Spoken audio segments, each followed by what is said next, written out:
In our gospel today, Jesus is acting like, well, he's acting like Jesus. He's once again going to the borders. He's once again crossing boundaries. He's once again hanging out with people that he should not be hanging out with if he were a good religious person. He's once again crossing cultural and religious and societal boundaries. Jesus is coming into this village and he meets 10 lepers. He meets them and they're doing what they're supposed to do. They're living outside the village, exactly the amount of feet they're supposed to be away from any clean person. They are not going to synagogue. They are not spending time with their family. They are not spending time in the marketplace because they would put other people at risk. So they stand at a distance. The gospel is very clear to say they stayed at a distance. And anyone who came by, they cried out for mercy. Leprosy was a horrible condition. It is not completely eliminated on the earth. It almost is. As long as one person has it, we consider it not eradicated, but we're getting close. Leprosy is a horrible infectious bacteria. It attacks the nerves of the skin, the extremities, the lining of the nose, and the upper respiratory tract. Leprosy produces skin ulcers, nerve damage, and muscle weakness. And when it's not treated, it can cause severe disfigurement and significant disability. So here are these lepers put in this place outside in this little leper village, if you will. And they are not to come close to people. And they're doing what they're supposed to do. Think about what it was like for them. And in addition to being isolated, they were told that they had messed up. Because in that culture, they believed that if anyone was sick or ill, if they were not wealthy, they had done something or their family had done something wrong and they were being punished by God. And if they were healthy and wealthy, they were being rewarded by God. I like to say that that's a thing of the past, but it's not. Talk to anyone who's had a loss. Talk to anyone who's been diagnosed with a disease. Talk to Shelby Roberts or Joyce Perry, who are both in wheelchairs. They both have CP, and people have come up to them and said, it's their fault, or what did your parents do? We are not past this yet. And yet, what does Jesus do? Jesus doesn't accuse. Jesus doesn't point a finger. He approaches them. Think about the risk he was taking. Jesus approaches them, which means he can't go in the synagogue because now he'll be unclean. He approaches them, and of course it raises all the heckles of all the religious people because he should not be doing that. And I'm sure even his disciples were like, seriously? We can't take you anywhere, right? You're always doing this. He approaches them, and he treats them as if they're children of God. He treats them as if the kingdom of God even includes them. Jesus shows them what the kingdom of God is like, and that all people are cherished by God. It's interesting that he meets them, and then he says, go and show yourself to the priest. He doesn't heal them on the spot. So think about the trust that took for the 10 to go, okay, let's go show ourselves to the priest. The place they were not supposed to go was the synagogue, and yet they're going to go and do what Jesus says even before they are healed.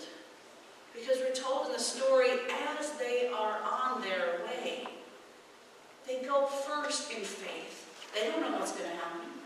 Jesus says go, and so they go. And while they are on their way, they are healed.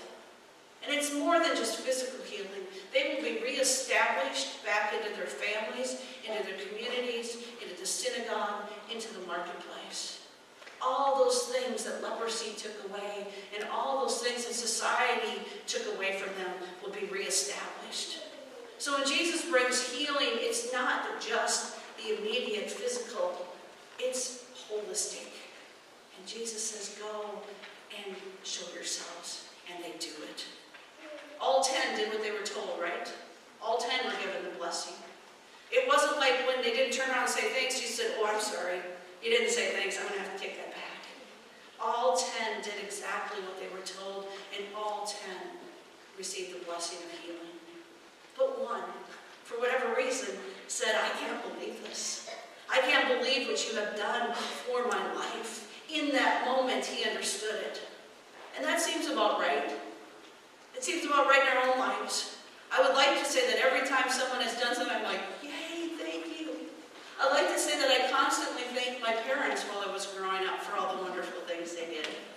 Mostly I thank them after I had my own children and I realized what an effort it was.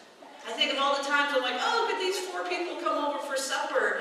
And we just added places at the table and Mom would make more food. And now when I have 4 or 5 more people, I'm like, oh, that wasn't as easy as she made it look. And I thanked her. Most of us are not like the one leper.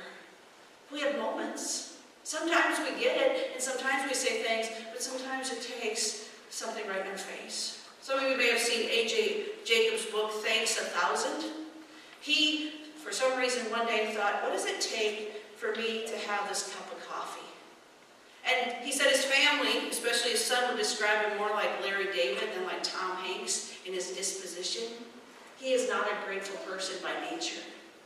But he decided to thank everyone who made his cup of coffee possible. And it was over 1,000 people for 1 cup of coffee. He traveled to see these people. He traveled to Minnesota to meet the miner who had bored the iron that made the steel pot that his coffee was served in.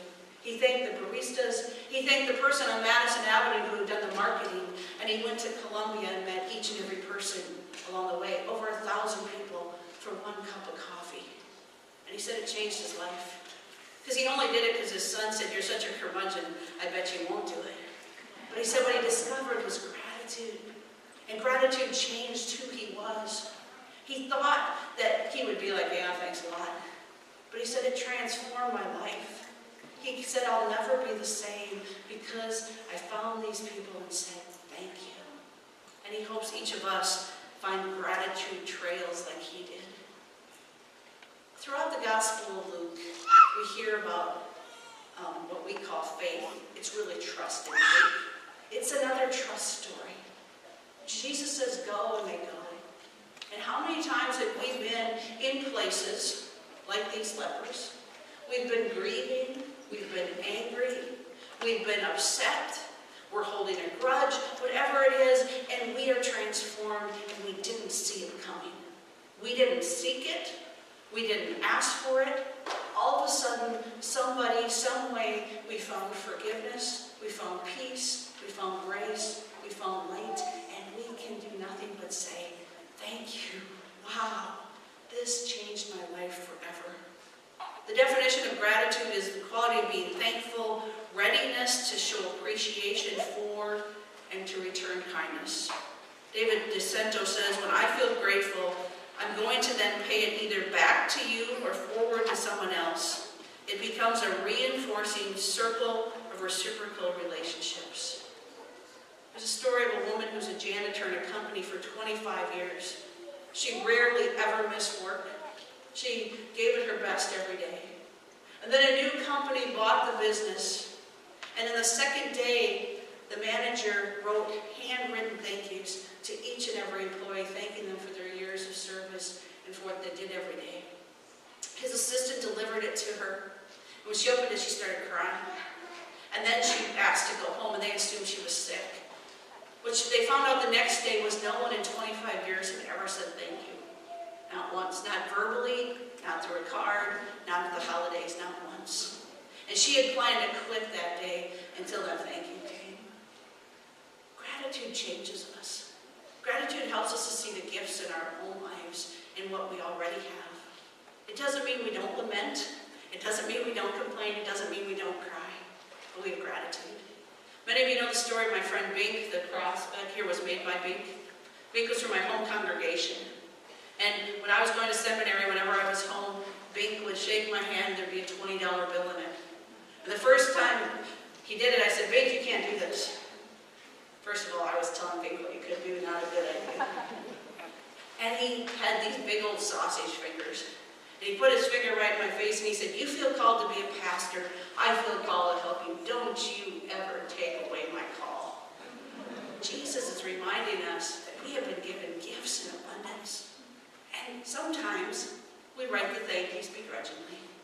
And sometimes we cannot help but say, thank you, thank you. This has changed my life. This has made me realize who I us pray. Gracious God, we give you thanks that you call us to be your people. And it's usually in community that we know that we are loved, that we are cherished, that we do not walk alone. Gracious God, this day especially we say thank you. We ask that you would give us courage to live with the blessings in our life. And sometimes that second blessing comes along and we say thank you. Amen.